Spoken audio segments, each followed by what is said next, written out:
Olá, estamos chegando com o programa que leva até você as iniciativas empreendedoras, os resultados e prospecções das companhias listadas no mercado brasileiro. E no BMC Business de hoje, nós vamos bater um papo com Flávia Heller, que é gerente-geral de RI e ESG da Eneva, uma empresa brasileira integrada de energia que atua nos setores de geração, exploração e produção de petróleo e gás natural, além também da comercialização de energia elétrica. A Eneva tem apostado em gás natural para poder reduzir emissões em sistemas isolados, e isso poderá reduzir 35% das emissões de CO2 e 99% de óxido de nitrogênio, gases nocivos ao meio ambiente e à saúde, em plena região amazônica, através de um projeto da companhia que nós vamos conhecer bem melhor a partir de agora. A Eneva é a maior operadora de gás natural do Brasil e é pioneira porque desenvolveu um modelo de negócio inédito no país. A geração térmica é integrada aos campos produtores de gás natural, ou seja, a empresa atua na exploração e produção do gás até o fornecimento de soluções de energia. Com esse modelo, foi possível monetizar acumulações de gás natural encontradas em regiões remotas do país ao usar a infraestrutura de transmissão para escoar a produção. A partir do acesso às reservas de gás, a Eneva se diferencia dos demais competidores não integrados e reinventa o modo de fazer energia, atendendo à crescente necessidade brasileira por novas fontes mais limpas e energia térmica. Com isso, ela desempenha um papel importante na transição da matriz energética brasileira a partir de um combustível flexível, mais limpo, econômico e eficiente. A Eneva atualmente opera 10 campos de gás natural nas bacias do Parnaíba, no Maranhão e no Amazonas. E as usinas de geração estão no Maranhão, Ceará e em Roraima. A empresa produz energia segura e competitiva para o sistema elétrico brasileiro. A companhia está listada no novo mercado da B3 desde 2007.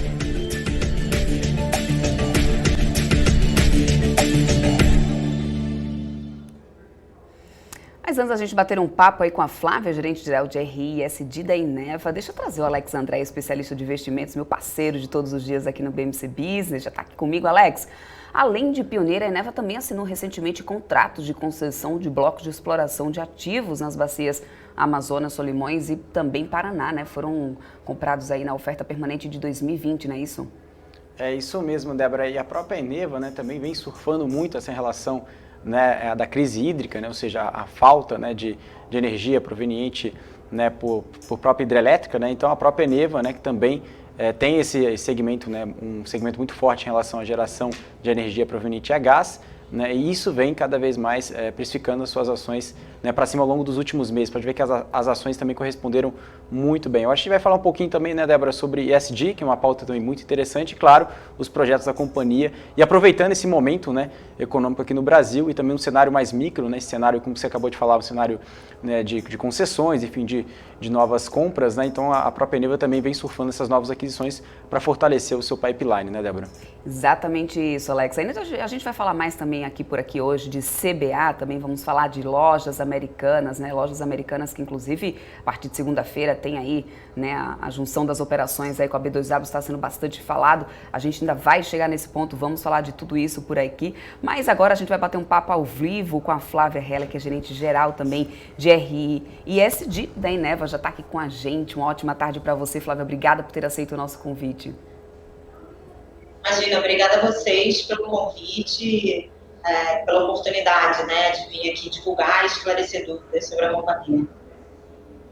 Vamos lá, para começar esse papo, você poderia explicar um pouco para a gente, assim, nos passar um overview de cada ativo da Eneva? Tá, vamos lá. Eu diria que o ativo core da Eneva é o Complexo Parnaíba, tá, que é o que a gente chama de projeto R2W, que R2W se resume a Reservoir to Island, então do reservatório até o fim, né? O Parnaíba, basicamente, ele surgiu do fato de que você tinha uma área exploratória significativa que era muito propícia à geração elétrica. Por quê? Porque você não tinha gasodutos para tirar aquele gás potencialmente de lá, mas você tinha água para fazer resfriamento térmico e você tinha uma linha de transmissão cruzando o terreno. Né? Então, o que foi o início do Complexo Parnaíba? O Complexo Parnaíba iniciou com a exploração, obviamente, né, você ainda tinha trabalho a ser feito para confirmar que você tinha reservas de gás. A partir do momento que você confirma que você tem reservas de gás, você faz toda a estruturação de um projeto, participa de um leilão, constrói usinas termoelétricas. Tá? Então, o complexo, ele hoje tem 4 usinas em operação e 2 em implantação. Tá? A gente tem 10 campos de gás e tem ainda uma área exploratória significativa ali. Tá? Essa energia ela é gerada, conectada à linha de transmissão e distribuída para o Brasil inteiro. Além do complexo Parnaíba, das usinas de geração e da produção de gás, a gente tem o Campo de Azulão. O Campo de Azulão era um campo que pertencia à Petrobras, foi comprado pela Eneva em 2018, com a ideia inicial de você replicar exatamente o que a gente tinha no Parnaíba. Construir uma usina termoelétrica, conectar a rede de transmissão e distribuir energia para o país.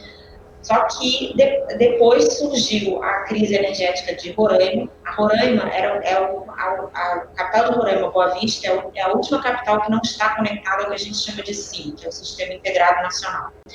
Então, Roraima era muito dependente de importação de energia da Venezuela, que ficou pouco confiável, e de geração a diesel. Então, o governo, diante da situação do suprimento, do risco de suprimento de Roraima, ele fez um leilão emergencial para a substituição dessa importação de energia e substituição da capacidade a diesel. E a Eneva, ela estruturou uma solução para levar o gás do Campo de Azulão, que fica no estado do Amazonas, até Boa Vista, em Roraima. Então, esse gás ele vai ser liquefeito, transportado por caminhão para uma rodovia existente, que hoje é utilizada para transporte de diesel, até a termoelétrica de Jaguatirica II, localizada em Boa Vista. Esse ativo ele deve entrar em operação no final do ano, até o final do ano, tá? E a gente começa a suprir a Roraima por um contrato de 15 anos. Além disso, como foi mencionado aqui já, recentemente nós adquirimos mais blocos exploratórios ali, adjacentes ao Campo de Azulão, e a ideia é fazer a campanha exploratória e, obviamente, se tendo sucesso, e uma coisa que a gente sempre gosta de dizer é que é um pouco como gestão de fundos, né? A performance passada não é garantia de performance futura. Mas, em tendo sucesso e encontrando mais gás, a ideia é que você possa comercializar esse gás tanto através de geração elétrica, como potencialmente comercialização direta do gás natural. Além desses ativos, a gente tem 2 termoelétricas que são localizadas no Porto de Pecém, no Ceará, e no Porto de Itaqui, no Maranhão. Essas foram as primeiras termoelétricas construídas pela Eneva, tá? Elas são 2 termoelétricas a carvão e que também, assim, por serem termoelétricas, elas contribuem muito ativamente para a segurança do sistema, né? Para a segurança de suprimento do sistema. E, por fim, também no último leilão de oferta permanente, a Eneva adquiriu blocos exploratórios na bacia do Paraná. Tá? A bacia do Paraná é o que a gente chama de uma bacia de nova fronteira. São ativos com muito pouco trabalho exploratório feito, então que devem ter uma campanha de exploração um pouco mais longa, mas é aí mais uma opção de crescimento. Tá? E o campo de Juruá, que é um campo onde a Petrobras já fez bastante exploração. Você tem gás, tá? O que você ainda não tem é uma solução logística para tirar esse gás de lá. Tá? E é isso que a gente está também estudando. A Petrobras chegou a apresentar um plano de desenvolvimento para a ANP, isso é público, esse plano de desenvolvimento é público, onde ela coloca que o volume de gas in place é de aproximadamente 20 BCM, que é um volume bastante relevante. Uhum. Bom, a gente até vai falar um pouco mais daqui a pouquinho sobre isso, mas eu só queria saber como que a Eneva tem enxergado a política de desinvestimento da Petrobras. A empresa tem interesse em algum dos ativos à venda no momento? Bom, um dos ativos é um processo que é público, que a Eneva está participando, que é o processo do Polo Urucu, também na bacia dos Solimões, no Amazonas, é a mesma bacia do Campo de Juruá, é um polo que já está em operação, essa operação ele hoje pertence, é operado pela Petrobras, e a Petrobras está vendendo o ativo. Nós estamos participando desse processo. Fora isso, o que eu posso te dizer é que a gente sempre olha diversas oportunidades de investimento. Então, diversos dos ativos que estão inseridos no programa de desinvestimento da Petrobras podem sim interessar. E o que a gente vai fazer, a gente tem vários filtros nesse processo, né? Então, a Petrobras solta um teaser com as informações, dizendo que vai vender o ativo, a gente faz uma visão inicial, se a gente decide participar, a gente vai assinar um acordo de confidencialidade com a Petrobras, entrar no data room, baixar todos os dados, algumas análises vão para frente, algumas não vão. Mas, assim, sim, acho que potencialmente tem ativos que podem nos interessar. Perfeito. Bom, não dá para poder a gente deixar de falar dessa crise hídrica, né? Tem uma coisa que surgiu e que realmente está começando a preocupar muita gente, mas eu queria saber até que ponto a empresa tem se beneficiado com a atual crise hídrica no Brasil. Existe alguma maneira de que a Eneva consegue aí sair um pouco espontada na frente? Às vezes, quando a gente olha uma crise e tem uma oportunidade por trás, a gente às vezes precisa só mudar o ponto de vista, né? Eu acho que, assim, dizer que a crise hídrica beneficia algum agente, acho que seria incorreto, né? Porque uma coisa que traz dificuldades para o país, acho que não beneficia nenhum agente. Mas, assim, o que a crise hídrica traz? Ela traz à tona e chama atenção para a importância de você ter segurança de suprimento, né? Porque o que acontece no Brasil? O Brasil tem uma matriz elétrica altamente renovável. Tá? Nossa matriz elétrica é 80% renovável, entre hidrelétricas, eólicas e solar. Você não vê isso em lugar nenhum. E o que você tinha no Brasil? Você tinha as hidrelétricas com os grandes reservatórios. Esses reservatórios, eles eram uma bateria do sistema. O que acontecia? Quando não chovia, eu usava a água dos reservatórios para gerar energia. Só que os reservatórios, eles também têm impacto ambiental, porque você alaga uma área muito grande. E isso, obviamente, tem um impacto ambiental e na biodiversidade da região muito grande.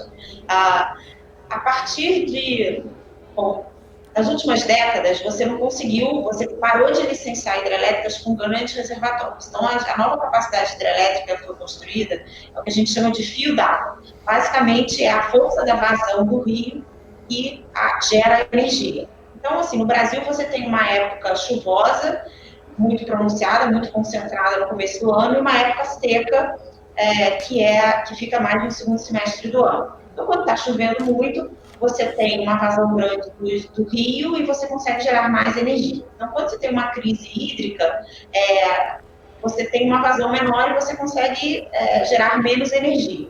Tá? E o que se junta a isso? Se junta a isso o fato de que a eólica e a solar são fontes que a gente chama de intermitentes. Por que intermitentes? Elas não têm despachabilidade. Eu não consigo ligar e desligar quando eu quero, porque eu não consigo controlar o vento e o sol. Tá? E daí vem a importância das termoelétricas para o sistema. Como que as termoelétricas são operadas no Brasil? Elas são operadas como se elas fossem justamente um seguro. Elas ficam desligadas, tá? E quando eu não tenho água suficiente, sol suficiente, vento suficiente, elas são chamadas a despachar, que a gente chama, né, a operar, a entrar em operação para cobrir essa insuficiência e atender a oferta sem riscos de suprimento, né? Lembrando aí que a energia elétrica é considerada uma atividade essencial porque ela é necessária à produção industrial, ao nosso dia a dia, a tudo, ao desenvolvimento econômico, ao funcionamento, ao desenvolvimento econômico do país. Então, acho que o que a crise hídrica faz é chamar a atenção um pouco para a importância de você ter também o que a gente chama de fontes despacháveis, né? Nomeadamente as termoelétricas. E por que elas são fontes despacháveis? Porque eu consigo ligar e desligar quando eu quiser, porque eu consigo estocar, né? Eu consigo ter um estoque de gás natural, eu consigo ter um estoque de carvão, eu consigo ter um estoque de biomassa, então elas são fontes despacháveis, tá? Então, acho que a crise hídrica, ela chama atenção para esse debate, tá? Ótimo. Agora, falando um pouco de portfólio, como que a companhia enxerga o crescimento do gás natural? Assim, com o crescimento da demanda por ESG e a redução de emissão de carbono, pode se tornar, por exemplo, uma alternativa viável? O gás natural, ele tem um papel muito importante nessa transição energética, né? Que a gente sair do ponto de onde a gente está para a gente chegar nesse ponto que eles chamam que é o net zero, né? Onde você vai ter emissões líquidas zeradas, tá? Por quê? Porque dentre os combustíveis fósseis, ele é o combustível com menor grau de emissão. Tá? Então, aqui no Brasil, por exemplo, a gente ainda tem muita capacidade a óleo, né? diesel, a óleo combustível. Que é, por exemplo, o que acontece em Roraima. Né? Com a entrada da nossa térmica, vai haver uma redução muito significativa do nível de emissões na geração de Roraima. E a gente consegue quantificar e ver isso muito bem, justamente porque é um sistema isolado. Né? Então, a gente consegue fazer aí uma estimativa que mostra claramente uma redução de aproximadamente 35% no nível de emissões de gases de efeito estufa. Além do fato de que o gás natural ele tem um custo muito mais baixo do que o diesel para geração elétrica. Tá? Então, assim, ele traz o benefício social de redução da tarifa e ele traz o benefício ambiental. Tá? E aí você me pergunta, bom, mas ele ainda tem nível de emissões, como que eu vou chegar em emissões zero? E aí a gente volta à pergunta anterior, que é a importância da segurança de suprimento. Tá? Então, assim, quando a gente olha para 2050, a gente vê que você vai ter um conjunto de fontes, né? Você vai ter as fontes renováveis, a hidrelétrica, a eólica, a solar, e você vai ter esse seguro sendo garantido potencialmente por termoelétricas, e aí você tem desenvolvimentos tecnológicos, né? Você já tem hoje em dia projetos piloto de geração elétrica com uma tecnologia que a gente chama de captura de carbono, né? Captura e armazenamento de carbono. É justamente o princípio até de você capturar esse carbono que é emitido e você volta com ele para os reservatórios onde estava o hidrocarboneto, né? O hidrocarboneto é o óleo, o gás. Tá? E aí você conseguiria imaginar um futuro sem emissões com segurança de suprimento. Uhum. Perfeito, Flávia. Bom, eu quero trazer aqui para o nosso papo o Alex André, ele que é especialista de investimento, meu parceiro aqui também de todos os dias do BMC Business, ele também tem perguntas para você, Alex. Flávia, muito obrigado aí pelo nosso bate-papo aqui no BMC Business. Minha pergunta é basicamente nessa linha, né? Você acredita que a companhia pode se beneficiar aí das mudanças no mercado brasileiro de gás, como, por exemplo, a nova lei do gás, né, aprovada aí no Amazonas? O mercado de gás mais dinâmico tende a beneficiar o desenvolvimento do país, né? Então, sim, obviamente que beneficia a Eneva, beneficia a indústria local, justamente porque o gás é um combustível muito importante, né? Na transição energética e é um combustível que tem um custo mais competitivo do que outras alternativas, tá? Então, você traz uma dinâmica, além do fato de que existem reservas significativas de gás no pré-sal, né? E você criar oportunidades de monetização dessas reservas significa geração de emprego, significa desenvolvimento econômico, né, para o país. Então, assim, obviamente que o mercado de gás mais dinâmico beneficia, sim, a Eneva. A lei de gás e a gente tem duas questões, né, que é a questão da lei do gás nacional e da lei estadual. Por quê? Pela nossa Constituição, a distribuição de gás canalizado, ela é um monopólio estadual, tá? O que é o gás canalizado? Assim, eu aqui no Rio, eu tenho gás natural fornecido pela Naturgy, que é canalizado e chega na minha casa, né? Então, assim, a função da distribuidora de gás, ela é uma concessão de serviço público. Tá? Quando você fala de grandes consumidores, assim como no mercado de energia elétrica, os grandes consumidores, eles podem comprar energia no que a gente chama de mercado livre, né, e com isso ter custos mais competitivos, no mercado de gás também é interessante que você crie um mercado de comercialização de gás mais dinâmico. Então, o que a lei do Amazonas se propõe é justamente isso, a fomentar investimentos na região através de um mercado de comercialização de gás mais dinâmico, estabelecendo aí critérios muito claros de remuneração da distribuidora, de quando a distribuidora entra, não entra, e aí você consegue, você empreendedor que quer produzir gás, e você consumidor de gás, consegue ter mais visibilidade do custo, né, para a implantação dos projetos, e com isso você tende a atrair mais investimentos para a região. Muito obrigado, Flávia. Débora? Obrigada, Alex. Flávia, a gente já você citou um pouquinho aqui, né? Mas vamos falar um pouquinho mais sobre essa aquisição do Polo Urucu. Como que está sendo tocar essa nova operação para a empresa e quais são as perspectivas aí de vocês aí na Eneva? Vamos lá, a gente está participando do processo, tá? O processo de desinvestimento da Petrobras. Nós estamos participando, tá? Nós estamos, de forma simplificada, em negociações exclusivas com a Petrobras no momento, mas não existe ainda uma conclusão dessa aquisição. Tá? Então, as negociações ainda estão abertas com a Petrobras. E aí, nesse tocante, eu vou te pedir desculpas, mas a gente tem um acordo de confidencialidade assinado com a Petrobras, então não tem muita informação que eu possa te dar, além do que é público. Bom, mas então, tão logo tendo, conte aqui com o nosso espaço para poder vir falar para todo mundo, dar mais detalhes aqui. O BMC Business está aqui com esse propósito também, então contem sempre com a gente. Mas vamos lá, privatização da Eletrobras, isso pode de alguma forma beneficiar vocês? A privatização da Eletrobras, assim, ela de novo, né, traz dinamismo, traz investimentos para o mercado. Então, assim, podem existir questões ali, como questões que foram incluídas no processo de privatização, de geração termoelétrica, que podem resultar em oportunidades de investimento para a Eneva. Tá? Mas, assim, a gente vai ter que entender como que isso vai ser desdobrado, né?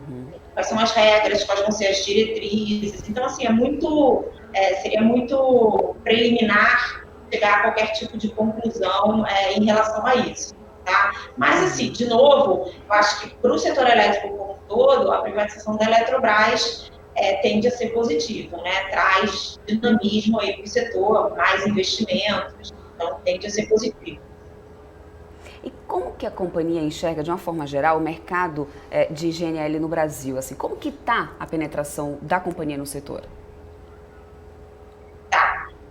A gente faz um GNL de pequena escala, né? Então, que é essa fórmula aí inovadora que a gente fez no projeto de Azulão para Jaguatiri. Então, a gente produz o gás e liquefaz ele e transporta ele de caminhão. Tá? Isso é um modelo único no Brasil, tá? E que abriu aí uma avenida de crescimento para a gente através da comercialização de gás natural em pequena escala, principalmente quando você olha aí região norte, nordeste, onde você tem uma logística de escoamento do gás mais restrita, isso tende a ser um mercado potencial relevante, tá? Até para a geração termoelétrica, né, quando você pensa um pouco ter gás, e aí não necessariamente o gás liquefeito, mas o fato de você poder transportar esse gás, ele permite que eu supra, por exemplo, sistemas isolados, né? Então, que não necessariamente eu estou no Azulão, eu estou no estado do Amazonas, e dentro do estado do Amazonas podem ter sistemas isolados, eu preciso transportar o gás do campo de Azulão até lá e que não faça sentido econômico eu construir um gasoduto. Então, eu liquefaço esse gás e transporto.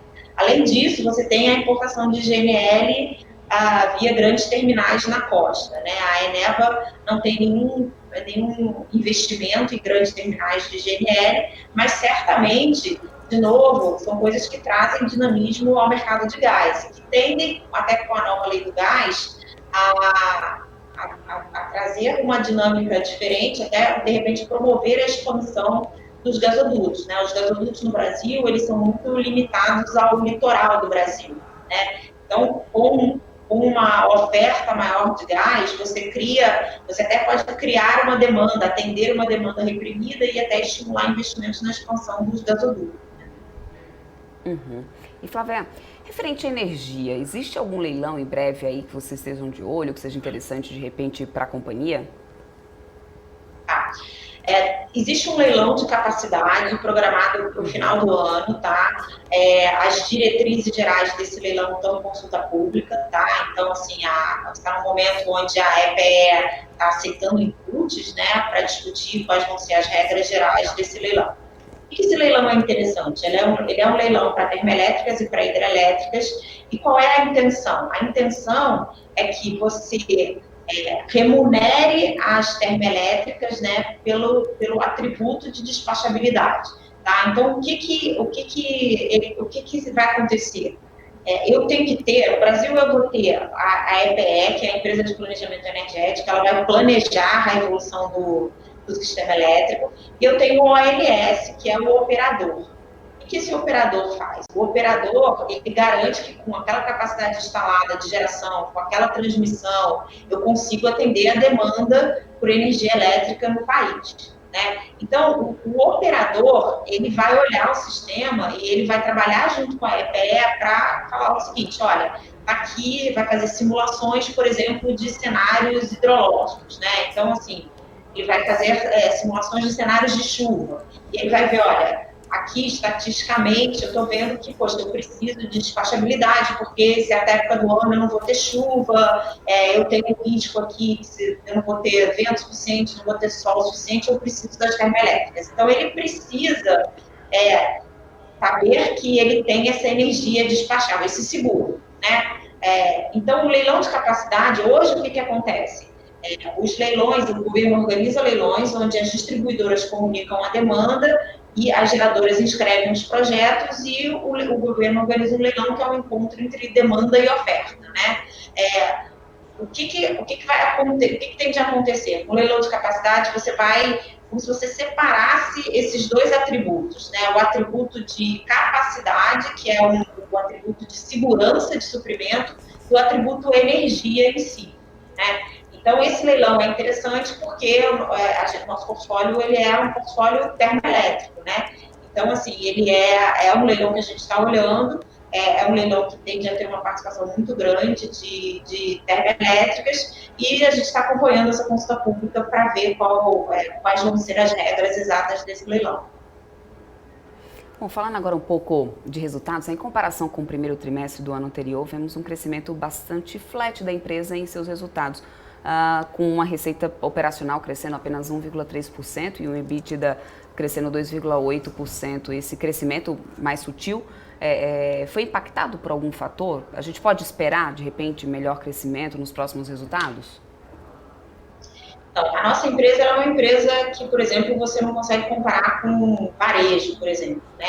Onde eu vou ter crescimento econômico, eu vou ver o crescimento das vendas. Assim, eu sou beneficiada pelo crescimento econômico, porque o crescimento econômico traz mais demanda de energia e pode ser que isso traga mais despacho para minhas usinas termoelétricas e eu consigo monetizar meu gás mais rápido. Tá? Mas assim, o que você vê hoje, eu tenho um parque termoelétrico, né? E eu tenho uma receita fixa garantida, que é justamente a receita para que eu esteja lá, para entrar numa operação quando for necessário, para suprir essa demanda e não deixar o país ficar sem luz, né?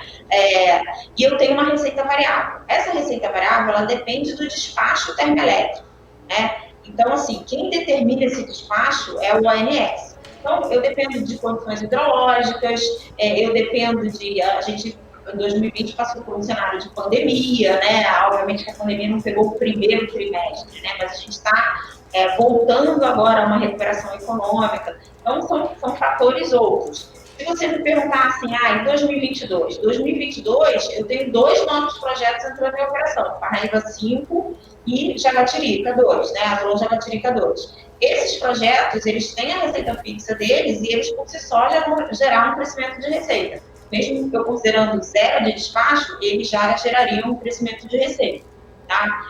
Então, assim, entender o crescimento e a evolução dos resultados da Eneva passa também por entender o processo de crescimento da companhia em novos projetos e também cenários do sistema, né? Contexto setorial, de despacho termoelétrico. Então, assim, não é um cenário de que eu vou abrir mais lojas. Quando eu abro mais lojas, ou seja, eu construo uma termoelétrica, eu vou demorar 3, 4 anos para construir uma termoelétrica. Então, assim, as nossas grandes, vamos dizer assim, o nosso grande crescimento de receita, ele vem um pouco por aí, né? Eu tenho mais escadas do que uma linha crescente contínua. Uhum. Agora, quais são os principais drivers, assim, quando olhamos para a Eneva? Dólar, preço do gás, onde que está esse preço? Onde esse preço é indexado para que para que nossos investidores possam acompanhar? A nossa receita, ela hoje é basicamente indexada à inflação. A IPCA é o indexador dos nossos contratos, tá? Então, assim, esse é o principal driver, ele é tanto o indexador da nossa receita quanto o indexador da nossa dívida, é o principal indexador. Nossa dívida é basicamente IPCA e CDI, tá? Então, esse é o nosso principal indexador.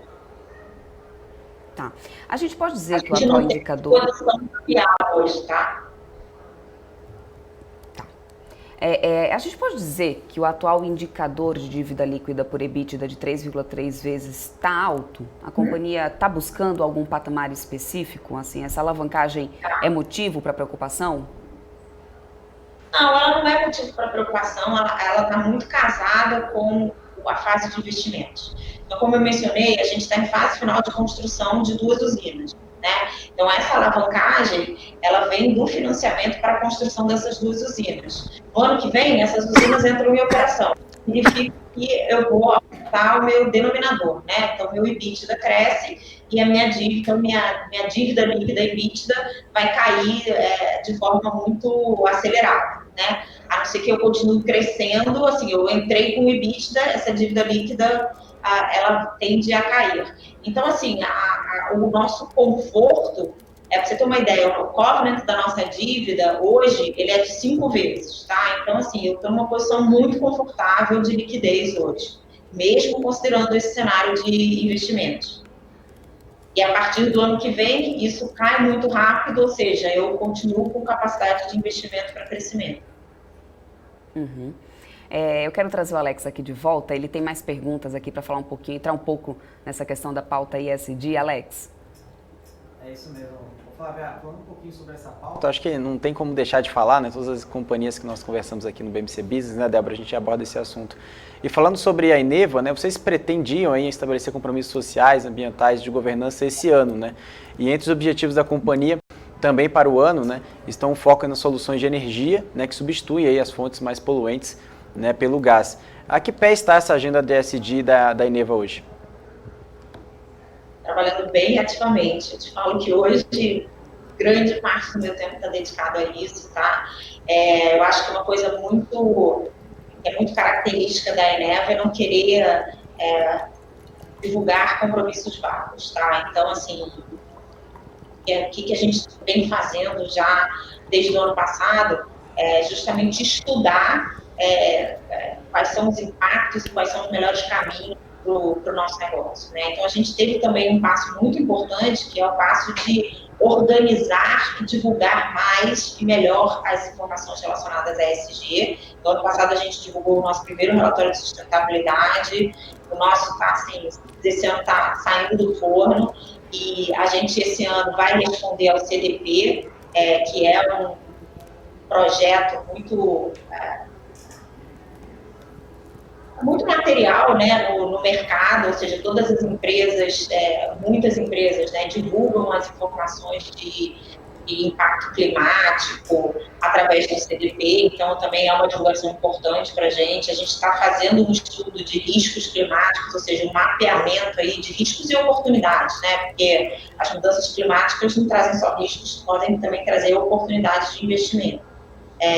A gente tem agora no meio do ano um processo de planejamento estratégico, de revisão de planejamento estratégico, onde esse componente vai ser muito interessado e o resultado disso exatamente vão ser compromissos aí de longo prazo, né? Quais são as nossas causas principais? Então, a gente fez uma atualização da nossa matriz de materialidade, né? Então, a gente conversou com todos os nossos stakeholders para entender quais eram os temas materiais para a companhia, porque, obviamente, que os nossos compromissos, eles têm que endereçar esses temas materiais, e a gente está aí debruçado, estudando para justamente ter compromissos que são compromissos reais, né? Fugir do que o mercado chama de greenwashing, né? Compromissos vagos. Então, se a gente divulga um compromisso, é porque a gente pretende cumprir. Legal, Flávia. Agora, uma outra pergunta aqui, que basicamente para quem não conhece um pouco a companhia, como que funciona, né, no dia a dia em relação quando a companhia ela faz uma aquisição, né, ou seja, ela participa aí de uma grande aí, licitação, né, em relação aqui aos novos campos de gás.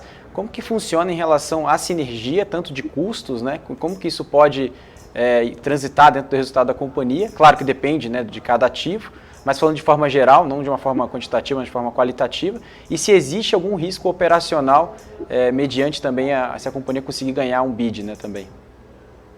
Tá. Quando a gente compra uma concessão, na verdade, o maior impacto em resultado ele vai vir no futuro se eu tiver sucesso em achar mais gás nessa concessão. Tá? Então, assim, as concessões de blocos exploratórios, a ANP, eu tenho um bônus de assinatura e eu tenho que apresentar um programa de investimento mínimo. Tá? Então, esse programa ele é conduzido ao longo de anos, assim, em média 6 anos, tá? E justamente o objetivo dele é que eu faça o processo de exploração para conseguir ter o que a gente chama que é uma descoberta de gás, para aí chegar para a ANP. Olha, ANP, eu tenho uma descoberta de gás aqui, eu vou fazer um plano de avaliação de descoberta para saber se esse gás vai se traduzir em reservas. Então, assim, é um processo longo. Então, assim, o impacto em resultado, ele vem muito mais se eu tiver sucesso, né? Então, encontrei o gás e aí eu vou fazer um plano para monetizar esse gás e isso vai se traduzir efetivamente em resultados para a companhia. Quando a gente fala de risco, a gente precisa fazer uma distinção entre o que é a exploração offshore, né? As pessoas que acompanham empresas de óleo e gás estão acostumadas a grandes números, né? Um posto offshore em águas profundas vai custar 100 milhões de dólares. Nosso posto custa 1 milhão de dólares. Então, assim, o meu value at risk é menor, né? Obviamente, potencialmente, o meu retorno é menor, né? Assim, um reservatório é potencialmente menor, assim. Mas é uma dinâmica diferente do que você vê, por exemplo, uma Petrobras, né?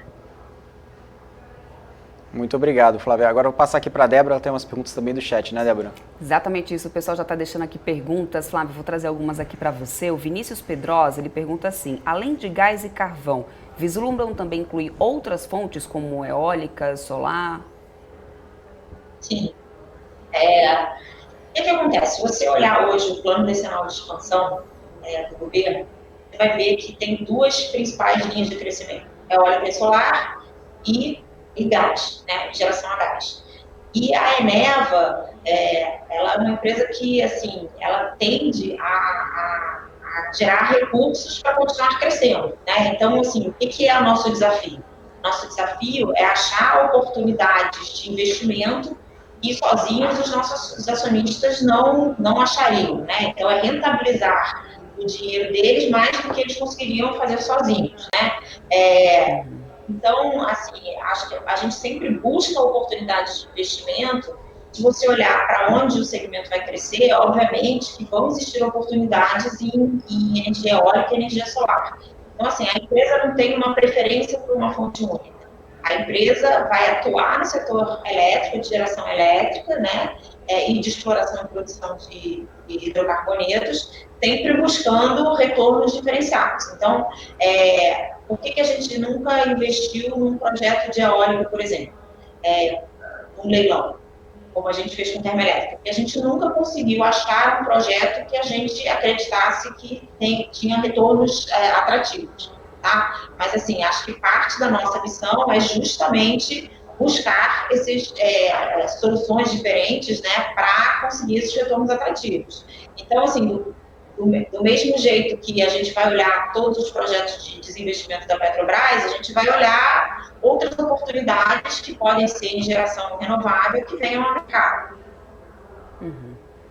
Tem mais perguntas. Mas aí tem aqui. Uma coisa que é a disciplina de capital, tá?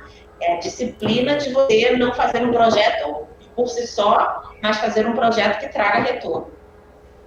Claro, é o mais sensato. Bom, tem mais perguntas aqui. O Rafael Rosseto, ele pergunta assim, leilões de reserva de capacidade, energia mais reserva de capacidade, trazem benefícios às termoelétricas? Eu acho que ele precifica melhor os atributos das termoelétricas, né? Assim, o que você tinha antes era um leilão de energia nova por disponibilidade e depois todo mundo acabava, por mais que você tivesse a previsão de um leilão de energia existente por disponibilidade, você acabava entrando meio que num pool. Então, assim, ele traz benefícios porque ele precifica melhor o atributo e ele distribui melhor esse custo da segurança entre todos os agentes. Então, a ideia é que, os agentes sejam mais livres para contratar energia e o operador garanta aí a segurança de suprimento para todos os agentes. Claro. Bom, também tem uma outra pergunta aqui do Rafael, ele pergunta assim, a Eneva observa a compra de usinas operacionais a óleo para conversão para gás?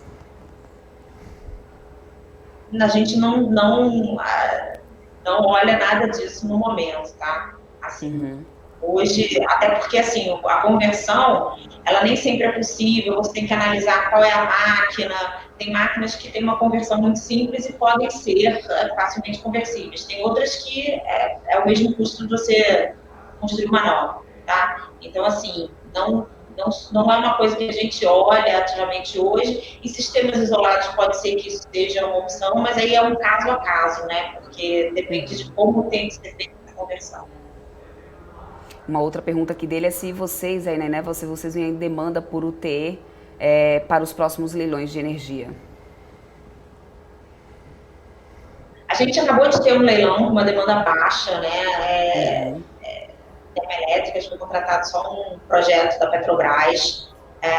Eu acho que assim, a demanda depende muito da visão de crescimento econômico, né? Mas assim, o leilão de capacidade, ele vai acabar sendo um leilão que vai gerar oportunidades de recontratação para contratação de novas termoelétricas ou recontratação de termoelétricas que já são existentes e têm contratos vencendo. Perfeito. Flávio, eu também queria que você comentasse um pouquinho sobre a competição, assim, a atual posição que a Eneva está no setor, se existe também algum outro receio com pares, assim, principalmente estrangeiros. A gente é uma empresa distinta, tá? No sentido de que você não tem no setor privado brasileiro nenhuma empresa que tenha o expertise em EIP e energia elétrica, né? Então, a gente combina numa empresa só o expertise na cadeia toda. Então, assim, eu faço a exploração, desenvolvimento de campos de gás, produzo gás, eu estruturo o projeto da termoelétrica, eu monetizo esse gás através de uma usina termoelétrica ou através da comercialização de gás, eu opero a usina termoelétrica. Então, são todas capacidades que eu tenho dentro da Eneva e que, se você olhar o setor, você vai ter empresas que têm capacidade na geração elétrica, você vai ter empresas que têm capacidade na exploração e produção, né? Mas, assim, o que me dá um diferencial é ter capacidade na cadeia toda, tá? Então, assim, é difícil você achar alguém que seja exatamente comparável à Eneva, tá? Então, assim, a gente sempre vai ter competidores em um ou em outro, tá? Mas, assim, a gente acredita que o nosso diferencial é justamente esse, é ter o expertise na cadeia inteira que permite a gente criar oportunidades diferenciadas. Bom, Flávia, para poder a gente ir finalizando aqui esse nosso papo, né? A gente que sempre teve a ideia aqui no business de conseguir estreitar os laços aí, esse contato, né, das companhias com os investidores. Então, deixa aqui o espaço para suas considerações finais aí para os investidores, né? E claro, agradecer já desde já a tua participação, por ter aceito o nosso convite. Contem sempre com a gente, com esse espaço para poder conseguir ter essa conversa direta aí com os investidores. Às vezes é mais difícil conseguir manter esse contato através apenas de relatórios. Às vezes o investidor pega um relatório e não consegue entender muito bem, né, o ponto de vista, a visão da empresa. Então, o BMC Business está aqui para isso. Então, fica aqui então o espaço para que você deixe suas considerações finais aí em nome da Eneva. Não, acho que eu agradeço muito pela oportunidade. Eu acho que é o intuito da companhia de estar mais próxima dos seus investidores e de ter sempre uma linguagem, um diálogo que seja palatável a todos os investidores, né? E aí eu acho que canais como o BMC têm um papel muito importante nisso. É um setor complexo, né? Um setor regulado, mas assim, acho que é um setor que está em transformação. E dentro de toda a transformação, usualmente, existem oportunidades, né? Então, assim, eu acho que, se você olhar, assim, o histórico da Eneva, eu acho que foi uma empresa que passou por uma grande reestruturação e conseguiu criar oportunidades muito diferenciadas, né? Com retornos muito diferenciados. Então, assim, eu acho que o intuito da companhia é esse. A gente é uma empresa que busca crescimento. Então, assim, nós não somos uma empresa que... estamos bem aqui onde a gente está, e então vamos acabar de construir as nossas usinas, e é isso. Não, acho que a gente tem uma coisa de muito de sempre procurar novas oportunidades e de ser muito disciplinado na alocação de capital, né? Eu não gero crescimento por crescer, mas eu gero crescimento que crie valor. Tá? Acho que a gente vem agora aí também atender uma demanda crescente de ESG, né, via público com compromissos, então, assim, por favor, nos convidem de novo para voltar aqui, uma vez divulgados esses compromissos, acho que vale a pena a gente ter um novo papo. Com certeza, já vou pedir para o pessoal da produção já deixar agendado aí, porque isso é uma pauta que realmente interessa e, claro, não tem como a gente deixar de falar, eu acho que tem muito ainda a se evoluir aqui no Brasil, então contamos com a participação de vocês aqui mais vezes. Até uma próxima, Flávia. Muito obrigada. Tchau, tchau. Até Obrigada mais, a todos. tchau. Essa foi a Flávia, gerente geral de RI e SD da Eneva. A gente agora vai continuar falando ainda aqui sobre a Eneva, também sobre o setor, com o Bruno Vidal, que é analista da Módulo Capital, ele que já está aqui com a gente. Seja muito bem-vindo aqui ao BMC Business, Bruno. O prazer é meu. Obrigado aí pelo convite mais uma vez. Espero contribuir alguma coisa. Eu acho que você, não sei se você conseguiu acompanhar um pedacinho aí desse papo que eu estava tendo aqui com a Flávia, né? Mas na tua opinião, qual que é a maior vantagem competitiva da Eneva? Tá, então, assim, o case de Eneva, eu imagino que a Flávia já deva ter feito um excelente overview aí, mas só para dar um passo atrás aqui, botar todo mundo na mesma página, assim, o core business da Eneva é gás natural, né? Então, eles têm uma estrutura verticalizada, onde eles têm o business de upstream, extração de gás natural, e tem a parte de geração termoelétrica, né? E aí, o business de upstream, de extração de gás natural, eventualmente pode ter algum excedente, né? Eles explorarem mais do que eles utilizam nas usinas termoelétricas próprias, e aí esse excedente eles podem eventualmente comercializar com outros consumidores, né? Esses podem ser consumidores industriais ou até mesmo outras termoelétricas. E aí, assim, dentro da Eneva, eles têm uma série de ativos e opcionalidades, né? O principal atual é o complexo de Parnaíba, onde está a maior fonte de geração atual de receita e de valor para a empresa. Dentro do complexo de Parnaíba, eles têm tanto o business de upstream quanto o business de geração termoelétrica, né? O business de upstream fica quem é responsável é a PGN, que é uma empresa própria da Eneva, que eles compraram alguns anos atrás. E aí eles extraem esse gás natural, é um business relativamente simples para você avaliar, né? Não a execução, mas a avaliação desse business é relativamente simples, porque basta você pegar o preço médio do gás que eles vendem para eles mesmos e multiplicar pelo volume extraído, você chegaria mais ou menos à receita e consegue avaliar como é que está essa operação.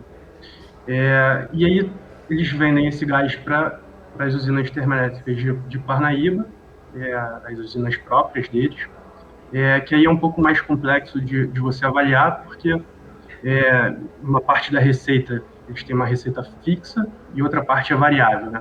Dado que esses contratos, esses PPAs que eles assumem, esses contratos de longo prazo para fornecimento de energia nessas usinas termoelétricas, são contratos de décadas, eles precisam de uma receita fixa para garantir a operação, e aí a receita variável, o preço dessa receita variável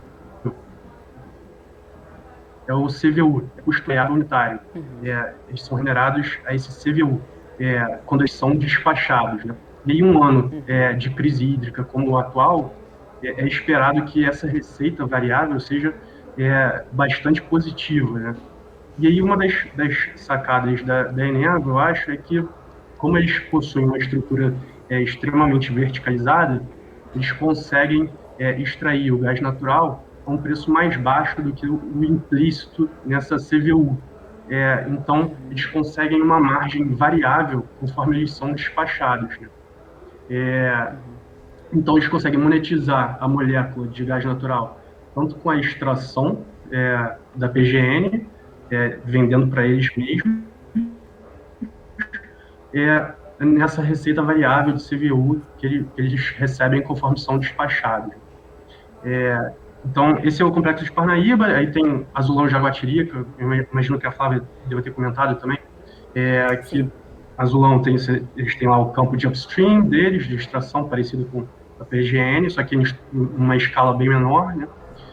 E tem Jaguatirica, onde eles dão vazão a esse gás natural, vão dar vazão, né? Está em fase final de implementação, e a Eneva conseguiu solucionar esse desafio de Azulão e Jaguatirica de uma forma que atribuiu muito valor para a empresa, né? Porque um dos desafios era a logística dessa operação, dado que eles exploram o gás natural no Amazonas e levam até Roraima. Um dos desafios era essa operação, né? Tornar viável essa operação. Então, eles contrataram uma série de barcaças e caminhões para contribuir nessa operação logística, e é um ativo que deve começar a gerar um fluxo de caixa bastante positivo nos próximos anos.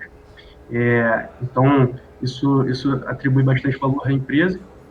E tem atualmente aquelas outras duas usinas, né, de Pecém e Itaqui, que são usinas que usam carvão para geração termoelétrica, que aí são um pouco mais questionáveis, né, em relação aos critérios ESG, de responsabilidade social e ambiental, que, dado que é carvão a fonte de energia, é uma fonte mais poluente, eu acho que um ponto a ser enfatizado aqui é que a Eneva ela tem um dos níveis, se não for o mais alto, é um dos mais altos em eficiência de geração termoelétrica a carvão do país, tá? Então, eles são extremamente eficientes nessas duas usinas, apesar de elas serem menos relevantes para o todo, para o resultado consolidado da empresa, eles são extremamente eficientes nessas duas usinas. E aí você vender essas usinas para outro player, isso implica um desafio adicional, porque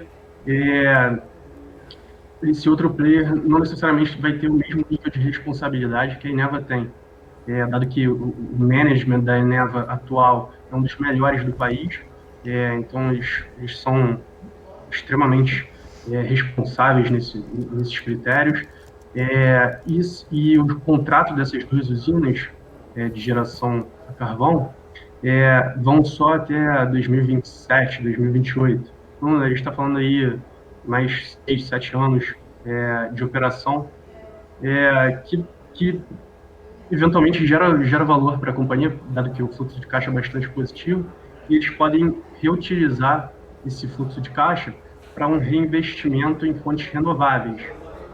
Então, eles podem reinvestir em ativos. No passado, eles já tentaram, por exemplo, comprar a AES Tietê, acabou não vingando, mas depois disso tiveram alguns rumores de que a Eneva estava avaliando, por exemplo, a Ômega Geração, que é uma empresa focada em geração eólica, e mais recentemente teve aquela venda da EDP. A EDP está colocando 3 ativos hidrelétricos para venda, e tiveram alguns rumores de que a Eneva estava avaliando esses ativos. São apenas rumores, não teve nenhuma comprovação, mas isso são apenas exemplos do que a empresa pode fazer, né? Ela pode começar a atuar nessas fontes mais renováveis, fontes limpas, né? Não tem tanto impacto ambiental, e isso uma avenida de crescimento adicional para a companhia. Pode adicionar bastante valor pelos próximos anos, que ele não tem como o mercado mapear muito bem, né, essas opcionalidades. E eu diria que dentro dessas opcionalidades, a mais clara que a gente tem hoje é o polo de Urucu, que está em fase final de aquisição. A Eneva venceu a disputa com a 3R, esse campo de gás natural ele foi colocado à venda pela Petrobras. A Petrobras estava em processo de desinvestimento de ativos não core, então para focar mais no core business da Petrobras, que é a exploração do pré-sal.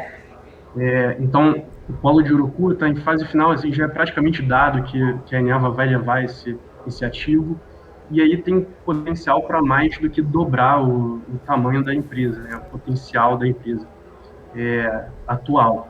Só para a gente ter ideia aqui, hoje não é muito claro, esses dados do polo do Urucu não são muito transparentes, né, tem muito... bastante restrito, tem confidencialidade por parte da Petrobras, né? Então, para você arrumar esses dados, você tem que entrar no site da ANP, garimpar os dados. Mas, assim, tem estimativas de pesquisadores que variam de 50 bilhões de metros cúbicos a 100 bilhões de metros cúbicos no polo do Urucu, potencial de gás natural, né? Então, assim, é um potencial enorme. Para a gente ter uma ideia de ordem de grandeza, o complexo de Parnaíba, né, a PGN, tem um balanço de mais ou menos 25 bilhões de metros cúbicos, enquanto que a Azulão tem mais ou menos 5 bilhões de metros cúbicos. Então, é um potencial enorme que o polo do Urucu tem para gerar valor dentro da Eneva, né?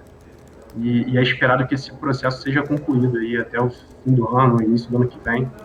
Então, isso vai, sem dúvida nenhuma, mudar a empresa de escala, né, de patamar. Perfeito. A gente está falando até agora, né, de vantagens, do que a empresa tem de capacidade de gerar valor e tudo mais, mas agora falando em termos de risco, qual que é o maior risco da Eneva, na tua opinião, que poderia comprometer, por um acaso, operações refletindo no desempenho do papel? Eu acho que o risco, eu imagino que, dado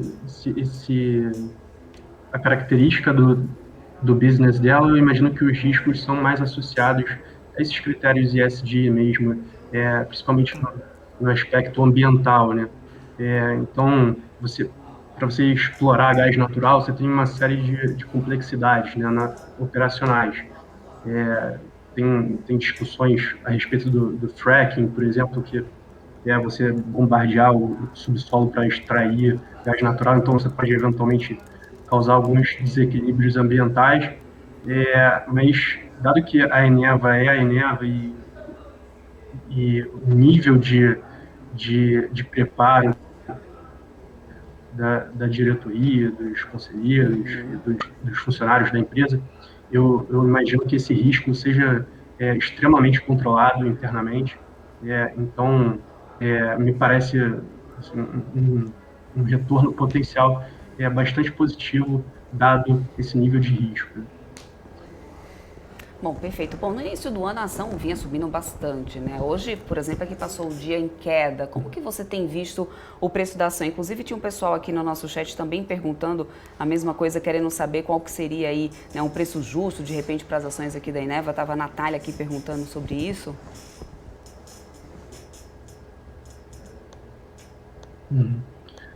Então, a gente costuma olhar essas empresas de utility, a gente costuma olhar não muito para o preço justo, né? A gente olha mais em termos de TIR real implícito, né? Quanto que tem de retorno interno dessas companhias, né?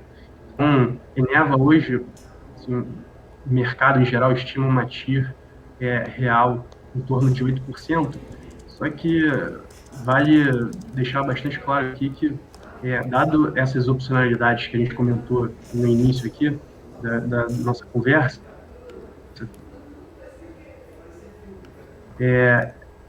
essa TIR real pode ser muito maior do que esses 8%, né? Dado todas essas opcionalidades. Então, é natural que a gente espere um retorno maior do que isso, e não é à toa que a Eneva é uma das empresas mais demandadas do mercado, né? Eu acho que está todo mundo olhando essa empresa. Então, Bruno, para poder a gente caminhar aqui já para o nosso final da nossa conversa, eu queria que você deixasse suas considerações finais, principalmente relacionadas ao setor, né, de geração e de energia, que você pudesse deixar aí o que os nossos investidores podem ficar de olho, deixar aí no radar, de repente também, talvez, quem sabe, alguma outra companhia também que vocês estejam de olho por aí. Então, eu acho que é interessante acompanhar como vai se desenvolver essa questão da crise hídrica, né, pelos próximos meses, principalmente no terceiro tri, né, que é o mais crítico em termos de seca, né, período seco, Então, acompanhar como é que isso vai se desenvolver. E aí, outro ativo que chama bastante atenção da gente atualmente seria CESP, né, que é o outro lado da geração, né? Ela é focada em geração hidrelétrica, então é uma empresa, um papel que sofreu bastante nos últimos meses, por alguns motivos, mas um deles é essa crise hídrica. Então, eu acho que a empresa está muito barata atualmente e é uma das empresas mais baratas do setor, quando a gente faz conta. E eu acho que isso, passando essa crise, é uma empresa que pode gerar bastante valor para os investidores. Perfeito, muito obrigada então, obrigada Bruno pela tua participação aqui, por trazer toda essa análise aí completíssima sobre Eneva. Espero contar com a tua participação aqui mais vezes no EBC Business. Obrigada, até uma próxima. Obrigado, eu que agradeço. Até mais. Essa foi a participação do analista Bruno Vidal, da Módulo Capital, ajudando a gente a levar para você informação que gera valor para os seus investimentos. Bom, agora vamos falar de estreia da B3, né, Alex? A Companhia Brasileira de Alumínio, CBA, estreou na B3 ontem e foi com o pé direito, né? Fechou o dia em alta. É isso mesmo, Débora, uma alta muito forte, né? O mercado está começando aí também a entender esses IPOs aí também. Tanto, é muito engraçado quando a gente fala de IPO, né, Débora? Alguns IPOs sendo adiados, né, como a Intercept, mas alguns IPOs também tendo incríveis sucessos, né, como até a própria Smart Fit, né, que subiu mais de 30%, e também a CBA, né, que chegou a subir mais de 9% no pregão. E hoje a gente vai dar um pouquinho de atenção para a CBA, né, um case um pouco diferente, né, na bolsa. A gente tem aqui ações siderúrgicas, né, como a Gual, né, como a própria CSN, né, mas aqui a CBA, né, a Companhia Brasileira de Alumínio, também tem a sua particularidade. Então isso que a gente vai falar um pouquinho hoje, né, tanto as suas atitudes também em relação ao ESG, né, os seus destaques. Vamos colocar aqui então a apresentação na tela. A primeiro slide aqui que a gente tem para falar um pouquinho sobre esses destaques operacionais, né, a companhia teve um sólido resultado operacional, né, beneficiada aí pela alta do preço do alumínio, né, e também a depreciação do real, né, ou seja, o dólar se valorizando também é um sinal benéfico para a companhia, e também sinais, né, de recuperação no Brasil, com os principais setores de consumo trazendo maior volume de vendas e também uma posição muito robusta de caixa e perfil da dívida também alongado. Também a companhia teve um upgrade, né, no rating de ESG pela MSCI, e também em relação de Covid-19, né, a companhia também sempre cumprindo com os rígidos protocolos. Aqui no próximo slide, aí sim, a gente vai falar um pouquinho sobre esse avanço. Né, qual grande, né, o avanço em relação ao preço de alumínio, né? A média, né, do preço subiu em torno de 50%, né, ou seja, em torno ali de um pouco mais de R$ 12.604 por tonelada. A companhia, né, também teve essa valorização, né, mediante, ou seja, o preço do alumínio também aumentou e a companhia também surfou nesse movimento, numa trajetória crescente, impulsionada por pacotes de estímulos econômicos, né, uma demanda muito aquecida e também aumento de interesse por investidores pela commodity, né, ou seja, um crescimento econômico, demanda, né, muito alumínio e ao mesmo tempo, né, esse pacote de infraestrutura, tanto nos Estados Unidos, né, isso também beneficiando de uma forma muito ativa que reflete aqui no Brasil. Também estoques mais baixos, né, em preocupação com a cadeia de suprimentos, né, pela China também pode impactar os preços. A gente vem sempre discutindo aqui, né, ou seja, essa cadeia de suprimentos que cada vez está mais escassa com esse superaquecimento econômico e as melhorias dos mercados consumidores, né, brasileiros, principalmente nos setores de bens de consumo, transportes e construção civil, que vem impactando aí positivamente, né, o preço do alumínio. Tá? No próximo slide aqui a gente tem aqui 3 números, né, operacionais, volumes de vendas de alumínio crescentes em 10%, receita líquida que também subiu 43%, a companhia tem maior parte ali em relação ao alumínio, claro, mas também níquel, né, numa proporção bem pequena, e energia, que soma ali no total de 1,7 bilhões de reais, e receita líquida de alumínio também crescendo ali 59%, né, um número total ali de 1,6, quase 1,7 bilhões de reais, né, ou seja, um número praticamente em linha com a receita líquida total da companhia.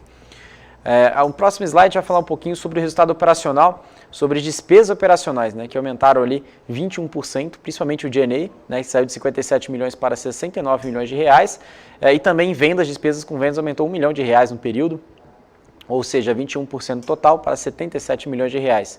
O custo dos produtos vendidos, a gente consegue ver aqui ultrapassando também um pouco mais de 1,3 milhões, né, ou seja, a companhia, tanto a parte de alumínio, né, ou seja, uma parte muito importante para isso, então a companhia demandando principalmente o custo, né, pela maior matéria-prima, né, que a companhia consiga transformar ali o alumínio, é o seu core business. No próximo slide a gente vai falar um pouquinho sobre o resultado operacional de EBITDA, né, geração de caixa operacional. Olha o tamanho da geração de caixa da companhia, né? Esses dois principais fatores, né, o dólar e também o preço do alumínio, né? A companhia conseguiu aumentar sua geração de caixa em 123% para 360 milhões de reais e a margem em 7 pontos percentuais, né, de 13% para 20% de margem EBITDA, e também o lucro líquido, que caiu ali 383%, sendo de 47 milhões para um resultado negativo ali em 133 milhões de reais. Já no próximo slide a gente vai falar um pouquinho sobre a relação da geração de caixa da companhia no fluxo de caixa livre, né? A companhia, como a gente conseguiu observar no slide anterior, 360 milhões de EBITDA, a companhia teve um capital de giro ali 194 milhões de reais, um CAPEX de 84 milhões, o resultado financeiro 16 milhões, e a companhia tem um fluxo de caixa livre ali negativo de 365 milhões de reais. Tá? No próximo slide, a gente vai falar um pouquinho sobre endividamento também de liquidez.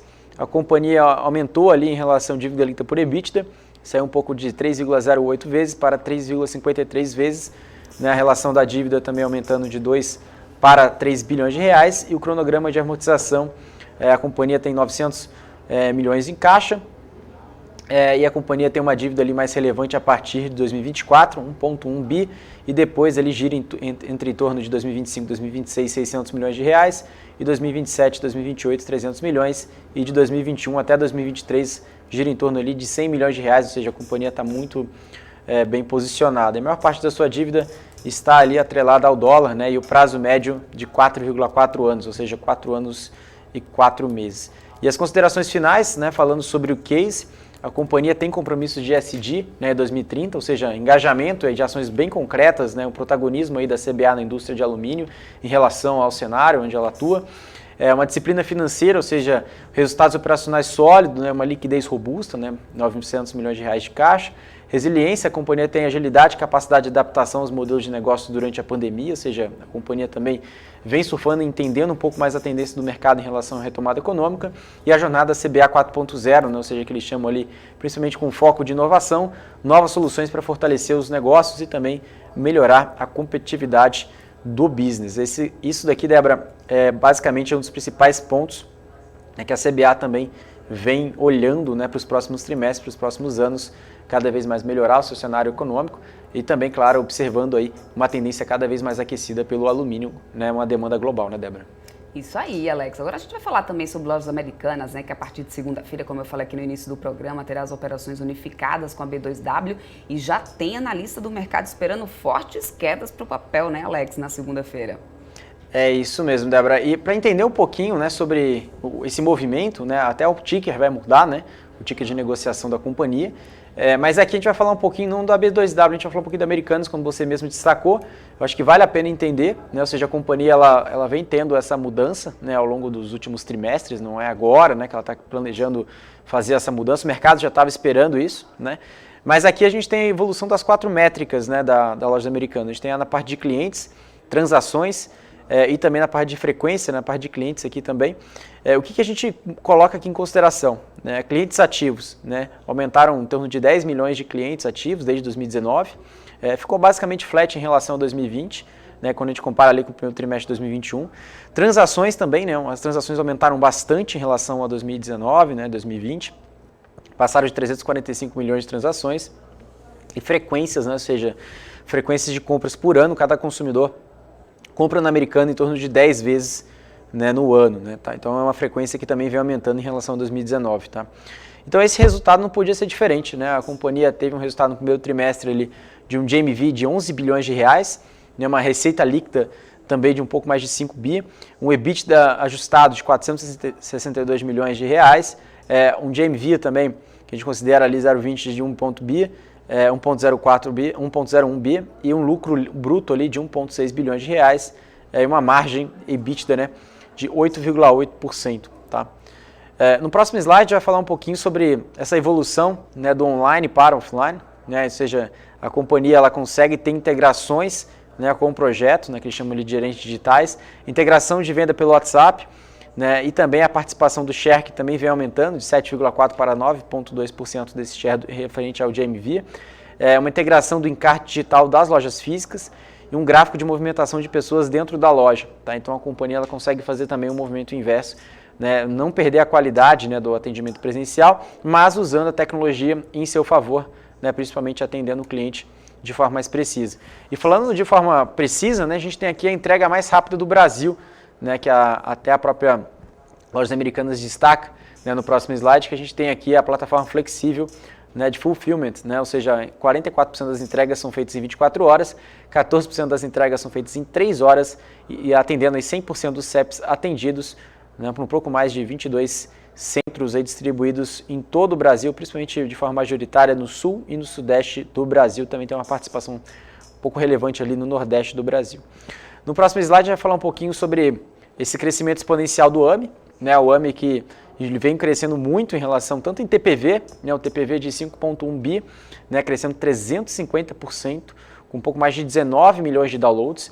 E o AMI ele conta com Pix, conta com a conta digital, cartão de crédito, seguros, empréstimos, boletos, pagamento de contas. Claro que cada vez mais as companhias também querem, né, bancarizar suas operações, juntamente com trazendo um conceito de super app, né, como a própria Melios também vem fazendo esse tipo de movimento. Mas a AMI, né, através das Lojas Americanas, vem crescendo, né, também vem trazendo novos parceiros. E também, claro, aquisições, né, isso que a gente vai falar no próximo slide. A AMI foi muito potencializada aí por importantes aquisições para aceleração da plataforma financeira, com as 3 aquisições, né, a Paraty, que traz aí um conceito de Bank as Service, também a Nexus, né, uma fintech especializada em empréstimo P2P e créditos as service, e também o Bit Capital, uma fintech especializada em soluções de core banking. Tá? E aqui a gente tem no próximo slide também, além da parte financeira, né, a parte pela AMI, a gente tem outras aquisições, inclusive algumas até que foram bem divulgadas, né, o pessoal ficou bem curioso, né, na relação ali da aquisição do grupo Unico, né, que traz ali a Phuket, né, Imaginário, Love Brands, também da Mind, que são líderes ali em fan design, especializado em franquias de moda, acessórios, presentes e design. Também tem ali a parte de uma aquisição que eles fizeram em abril de 2021, né, da Chip, que é a Ultra Fast Delivery. Também fizeram uma joint venture, né, com a BR Distribuidora, né, que está junto ali com BR Mania, né, que são as lojas de conveniência. Como a gente comentou ali do Bit Capital e a Paraty também, que acho que não vale a pena lembrar que a gente falou no último slide. Mas também eles fizeram uma aquisição em janeiro de 2020, né, a parte de supermercados Now, que é o maior marketplace de mercado online do Brasil. Tá? Então a companhia também está entrando nesse tipo de mercado, inclusive até outros players também, inclusive alguns conhecidos, né, que também estão agregando nesse sentido. No próximo slide a gente vai falar um pouquinho sobre esse foco de ESG, né? A gente tem aqui um destaque desde 2015, a companhia tem uma estratégia de negócio muito alinhada com a agenda de 2030 do negócio sustentável das Nações Unidas, né? Então, ou seja, até a própria CBA, né, estava falando em 2030, Americanas também nesse segmento, e alguns destaques em relação ao ESG, a companhia, né, teve ali uma doação também de oxigênio para Manaus, né, com um programa ali Juntos pela Amazônia, uma campanha de doação volta às aulas, parceria com a Unicef, uma logística participativas em favelas, lançamento de um projeto Americana Social e uma frota elétrica de tuk-tuk, que é um veículo bem conhecido na Índia, né, principalmente um veículo elétrico, e operações de carbono neutro, ou seja, neutralizar a sua pegada de carbono. E aqui no último slide a gente vai falar um pouquinho, né, que a companhia ela tem uma visão, né, cada vez mais holística, ou seja, ela quer somar, né, entregar valor não só para os seus acionistas, mas também para os seus clientes, né, os seus sellers, né, seus fornecedores e todo o time, né, ou seja, seus stakeholders, para entregar a melhor experiência de uma forma mais rápida, né, ou seja, o mercado está cada vez mais ágil e com menos fricção e com maior engajamento de toda a equipe, Débora. Então essa aqui é uma mensagem da Americanas para o mercado e também, claro, a gente falando um pouquinho do case e daqui a pouquinho solta os resultados do segundo trimestre, a gente volta aqui para atualizar todos os números da Lojas Americanas e, claro, também da CBA, Débora. Com certeza, Alex. Agora vamos falar também um pouquinho sobre essa não dá para poder a gente não comentar, né, toda essa operação que está uma grande expectativa a partir de segunda-feira, né? Como que o pessoal está vendo, como que o mercado será absorver isso. Existe já uma repercussão muito grande em cima dessa junção dessas operações há um certo tempo, né, Alex? Há um certo tempo, eu acho que foi muito bem comentado por você, Débora, em relação a isso. Os acionistas e também os analistas já vêm precificando, né, esse impacto, né, no papel. Eu acho que tem que entender um pouquinho além, né, do que realmente o mercado enxerga para o papel em si. Eu acho que o board ele vem fazendo um trabalho muito bom em relação à digitalização, a AMI é um grande exemplo disso, mas acho que tem um grande desafio quando a gente integra ali, principalmente B2W, lojas americanas, acho que vale a pena colocar um ponto de atenção nessa operação, mas no varejo em si, Débora, se a gente comentar e olhar um espectro maior, né, principalmente a Via, que a gente trouxe aqui também no BMC Business, comentou um pouquinho também nessa relação, né, que a companhia também está bancarizando, ou seja, trazendo também, né, o seu braço ali, tanto com carnê digital, que também é um trunfo, né, ou seja, que outros players também não vêm fazendo, né, usualmente. E também a Magalu, né, que está com um caixa muito robusto, né, comprou até a própria Kabum aqui, a gente trouxe ali um breaking news aqui também da BMC News. Então acho que os players de varejo em si estão atentos a esse tipo de movimentos, né, até a própria Americanas trouxe uma mensagem, né, ou seja, nós estamos mudando de uma forma muito rápida, atendendo, né, o que o mercado precisa e cada vez mais, né, acho que o acionista ele enxerga esse movimento e isso deve ficar cada vez mais acelerado, Débora. Agora, na prática, Alex, a gente sabe, por exemplo, até o ticker, inclusive, vai mudar, né? Depois, além do ticker, o que muda efetivamente? O que vai agregar de valor aí para as companhias, assim, de sinergia realmente? O que isso vai, o que pode realmente, o que o investidor pode esperar? Eu acho que o investidor pode esperar uma operação, né, um pouco mais clara, né, de uma forma mais sinérgica, né, uma redução de custo. Né, eu acho que isso não vai ser feito da noite para o dia. Né, alguns analistas também olhando de uma forma mais negativa, mas acho que é opinião, né? Acho que cada analista tem a sua própria opinião, mas o que a empresa quer passar para o mercado é que eles querem fazer esse movimento para melhorar, né? Claro, mas isso é um desafio para a companhia e alguns analistas dizendo que isso talvez pode ter um desafio, um risco operacional, mas a companhia está muito bem segura, né, em relação a isso e vamos esperar, vamos ver o que a companhia pode entregar para o mercado. Mas a leitura do varejo em si, Débora, é uma leitura muito positiva, né? A gente está no meio de uma recuperação econômica no Brasil, com uma aceleração da vacinação. E mesmo tirando a vacinação, a recuperação econômica, o varejo em si está muito bem posicionado aqui no Brasil, quando a gente compara aqui principalmente os principais players, não só aqui no Brasil, mas também quando a gente compara aqui dos mercados emergentes. Né? Quando a gente fala de varejo, inclusive, a única palavra que me vem agora aqui na cabeça é M&A, porque é tudo que tem acontecido aí ultimamente, cada dia que passa é uma notícia, mais uma notícia, mais uma fusão. Eu já estou esperando a próxima, né? O que vem mais por aí, Alex? Olha, eu acho que a próxima deve vir da Renner, né? A Renner fez uma captação, né? Ela está com caixa muito robusto, o mercado também já vem ali pressionando a Renner, dizendo qual vai ser a sua aquisição, né? E a Renner ainda não divulgou para o mercado, mas alguns analistas já colocando algum nome na mesa, né, como a própria Dafit, enfim, alguns nomes aí que podem surgir, a gente não tem nada confirmado. A Renner pode ser um grande nome, até a própria Magalu ainda mesmo, após essa aquisição, ela pode fazer mais algumas aquisições, né, o balanço continua muito forte. Mas acho que essa é a leitura, né, como você disse, Débora. O que aconteceu? Basicamente, o ano passado, os players, né, de varejo sofreram muito, né, as lojas ficaram fechadas, né, se não tivesse um balanço muito forte, a loja quebrava, né, ou até tivesse uma dificuldade muito grande em relação à captação de crédito no meio da pandemia. Então tem um conceito, né, até em inglês, né, que o mercado usa, né, que chama winner takes all, né, ou seja, o vencedor ele leva tudo, né, ou seja, o grande player ele consegue comprar um player menor, né, ou até no seu mesmo tamanho de market cap ali, que está com uma dificuldade, está com uma alavancagem financeira maior. Então essa crise trouxe oportunidades para os grandes players, e não só no varejo, mas em todos os mercados, né, principalmente agora que a gente está surfando aí uma onda muito forte de liquidez nos mercados, as grandes empresas conseguem uma captação de crédito ou até via mercado de capitais, como a gente está observando, né, levantamento de follow-on, e isso traz uma movimentação mais agressiva, né, de aquisições, observando, claro, lá na frente, né, uma retomada econômica e também um ganho tanto de receita, né, geração de caixa e, consequentemente, ao longo do tempo, reduzindo o seu endividamento. Né? É exatamente isso, Alex. Bom, a gente vai ficar aqui de olho, vai acompanhar tudo aí de pertinho para atualizar todos vocês aqui na BMC, mas, bom, a gente vai ficando por aqui, mas antes, Alexa, vamos lembrar o pessoal que todo dia, no final da tarde, você e o Rafa fazem uma live aí de fechamento de mercado. Hoje mais cedo eu falei sobre isso, assim, então, porventura, se tem alguém aqui, eu tô falando isso, eu tô querendo reforçar hoje o dia inteiro, é porque às vezes tem alguém que tá aqui assistindo a nossa transmissão, mas ainda não segue lá o Instagram da BMC. Então, segue lá o nosso Instagram, né, o Alex, conta pra gente aí, como que tá sendo essa live? Todos os dias vocês passam detalhes aí do fechamento de mercado, fala um pouco sobre alguns cases que não estão ali no radar. É isso mesmo, Débora. A gente comenta uns papéis que estão totalmente fora do radar, né? Que a gente, até o próprio Rafael, ele apelida, né, da live do patinho feio, né? O que é o patinho feio? É uma empresa que não tem muita liquidez, né? Que o mercado não olha tanto, né? Que tem uma variação muito forte, tanto para cima quanto para baixo. Né? Claro que não é uma recomendação de investimento, a gente sempre fala da variação intradiária, né, dos papéis, mas é bem bacana, é um papo bem descontraído. Né? A gente interage muito com o chat, né, no Instagram. E, claro, né, seguindo aqui, né, Débora, quem não segue a BMC News, siga agora, né, bmc.news. E a gente está sempre lá, Débora, entre 6h15 e 6h30 da tarde, a gente já está lá ao vivo. É uma live bem rapidinha, de 10 minutos. E eu e o grande Rafael Lara, a gente comenta desses papéis também, claro, de algumas notícias que também impactam o mercado financeiro. Né? Mas também agora o Rafael vai assumir aqui o posto para falar junto aqui, né, o grande Daniel Molares aqui no nosso BMC Now, né, Débora? Exatamente isso. Se eu quiser for sair dessa questão do Instagram, porque às vezes o pessoal não está seguindo, e quando tá lá seguindo, gente, assim que os meninos entram lá para poder fazer a live, vocês serão notificados. Então, já começa a seguir a gente lá pelo Instagram também.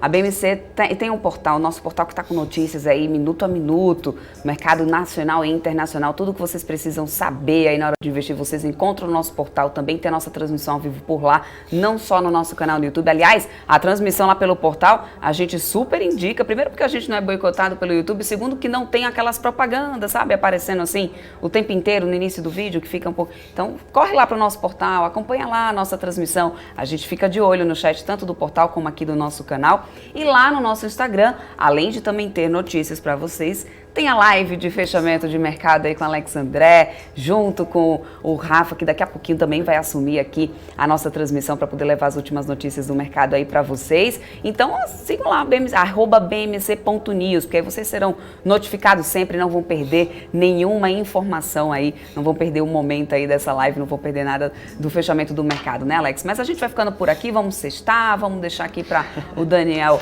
junto com o Rafa, tocarem aqui, porque agora já deu, né? Deu de uma overdose de Débora por aqui hoje. E a semana passou muito rápido, até esqueci que é sexta-feira. Agora vamos, olha isso, hoje é sexta-feira. Segunda-feira a gente está de volta, né, Alex? É isso aí. Muito obrigado a todos da equipe da BMC News, também você, claro, o nosso telespectador que sempre nos acompanha e também coloca os comentários aqui no chat, a gente está sempre olhando por aqui. A gente volta, né, na segunda-feira, eu e a Débora, mas agora, né, a gente vai ficar com o grande Daniel Morales e também Rafael Lara aqui para o BMC Now. Exatamente isso. Eu sou Débora Oliveira, também vou ficando por aqui. Agradeço muito pela audiência de todos vocês. Um ótimo final de semana. Fiquem agora com Rafael Lara, Daniel Morales no BMC Now. Tchau, tchau.